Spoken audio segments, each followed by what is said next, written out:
నిర్గమకాండము 12వ అధ్యాయము మొదటి నుంచి 12 వచనాల్లో సందర్భం మీకు తెలుసు. నేను నోటితో చెప్పేస్తాను. ఐగుప్తీయుల యొక్క తొలి సంతానాన్ని, జంతువులు మనుషుల తొలి సంతానాన్ని చంపినవాడు లేదా చంపించినవాడు దేవుడు ఎలా అవుతాడు అన్నది వారి ప్రశ్న. దీని గురించి ఎవరు మాట్లాడుతున్నారు? గాబ్రియల్ గారు మొదట.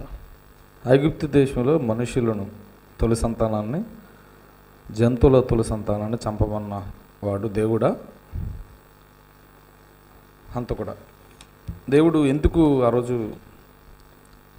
తొలి సంతానాన్ని చంపించాడు?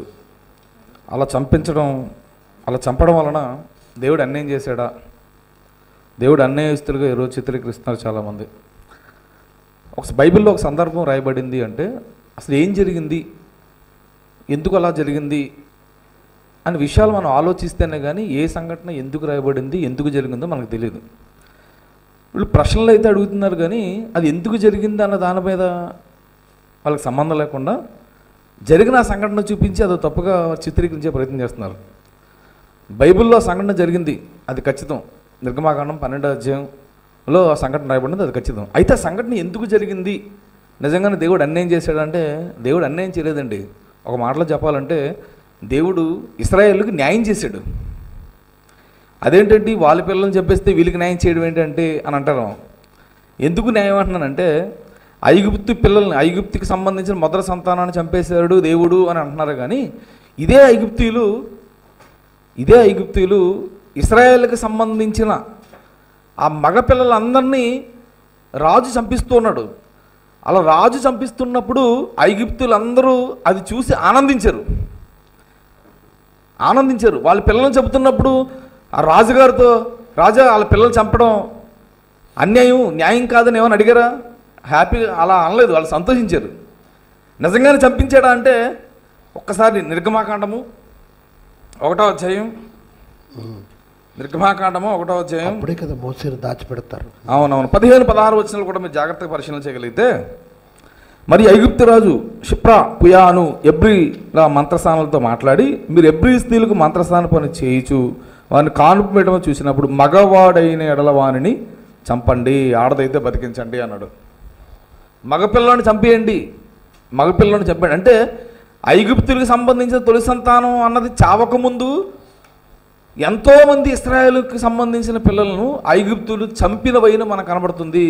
వీళ్ళ పిల్లలను వారు చంపారు. చంపిన దానికి దేవుడు వాళ్ళకి న్యాయం చేశాడు, ఇశ్రాయేలుకి న్యాయం చేశాడు.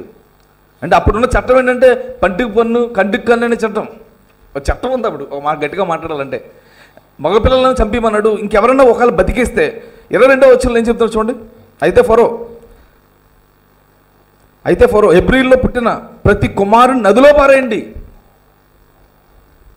కానుపేట్ల మీదే చంపించిన వైను చూస్తున్నాం. ఇంకెవడన్నా బతికిపోతే నదిలో పారేసి చంపించిన వైను మనం చూస్తున్నాం. అంటే ఇశ్రాయేలులకు ఐగుప్తులు అన్యాయం చేశారు కనుక దేవుడు ఏం చేశాడంటే ఇశ్రాయేలుకు న్యాయం చేసే క్రమంలో వారి సంతానాన్ని దేవుడు చంపించినట్లుగా మనం గమనించగలం. ఇక ఐగుప్తీయులు ఒక పిల్లల విషయంలోనే, చంపడం విషయంలోనే కాదండి, ఐగుప్తులు ఇశ్రాయేలును చాలా శ్రమ పెట్టారు. ఎంతగానో శ్రమ పెట్టారు.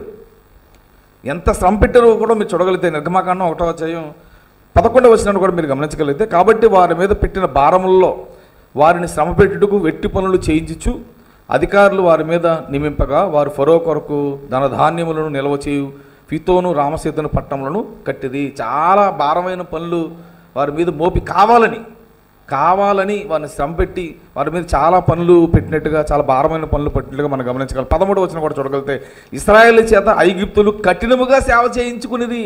అన్యాయంగా వాళ్ళు ప్రవర్తించారు ఐగుప్తులు ఇశ్రాయేలీయుల. 14వ వచనం కూడా, వారు ఇశ్రాయేలు చేత చేయించుకున్న ప్రతి పనియు కఠినముగా ఉండును. వారు జగటమన్ను పనులో, ఇటుకల పనులు, పొలములో చేయ ప్రతి పనులు కఠిన సేవ చేయించి వారు ప్రాణములను విసికించింది. ఒక్క మాటలో చెప్పాలంటే ఐగుప్తులు ఇశ్రాయేలుకు చాలా అన్యాయం చేశారు, చాలా ఇబ్బంది పెట్టారు, చాలా కష్టపెట్టారు. వారి పిల్లలను చంపించారు. ఇంకెవడన్నా బతికితే వారిని నదుల్లో పారవేసిన వైన మనం గమనిస్తున్నాం. వీటన్నిటికీ దేవుడు ఏం చేశాడంటే ఇశ్రాయేలుకు దేవుడు న్యాయం చేశాడు, ఐగుప్తులకు దేవుడు తీర్పు తీర్చాడు. ఐగుప్తులకు దేవుడు తీర్పు తీర్చాడు. దేవుడేమీ అన్యాయం ఏమీ చేయలేదు. వారు చేసిన తప్పుకి, వారు చేసిన పాపానికి న్యాయం చేశాడు. ఇప్పటి వరకు మిగతా సెక్షన్లో మాట్లాడుకుంటున్న ఆ సందర్భాలన్నింటిలో లోతు పిల్లల విషయంలో కానీ, రూబేన్ విషయంలో కానీ, మిగతా వాళ్ళందరూ తప్పు చేసినప్పుడు దేవుడైతే ఎలా శిక్షించాడో, ఐగుప్తులు కూడా ఇశ్రాయేలు తప్పు చేసినప్పుడు ఇశ్రాయేలు కూడా దేవుడు శిక్షించాడు.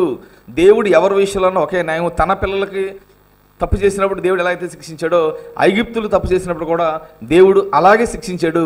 దేవుడు పక్షపాత కాదు, దేవుడు న్యాయవంతుడు. Thank you. చాలా సంతోషం. యుద్ధ నీతి కూడా ఒక దేశం మరొక దేశం మీద యుద్ధం చేసినప్పుడు వారు కూడా తిరిగి యుద్ధం చేసి ప్రతీకారం తీర్చుకుంటారు. దీనిని యుద్ధ నీతి అంటున్నారు. అలాంటప్పుడు సహోదరులు గాబ్రియల్ గారు చెప్పినట్టుగా మరి అన్యాయముగా వాళ్ళు ఎక్కడ డెవలప్ అయిపోతారో ఆ జనాంగమని, ఆ పసిపిల్లల్ని మగపిల్లలందరినీ, తొలి సంతానం మాత్రమే కాదు, అంతగా పగ తీర్చుకోలేదు, అంతగా క్రూరంగా వ్యవహరించిన ఐగుప్తు దేశంలోని రాజు వాళ్ళకి బుద్ధి కలగాలంటే ఖచ్చితంగా ఈ సందర్భంలో దేవుడు అది దృష్టిలో పెట్టుకుని తీర్పు తీర్చాడు అనడానికి ఆమోదంగా సహోదరులు మాట్లాడింది ఉంది. కాబట్టి దేవుడు అన్యాయస్తుడు కాదు.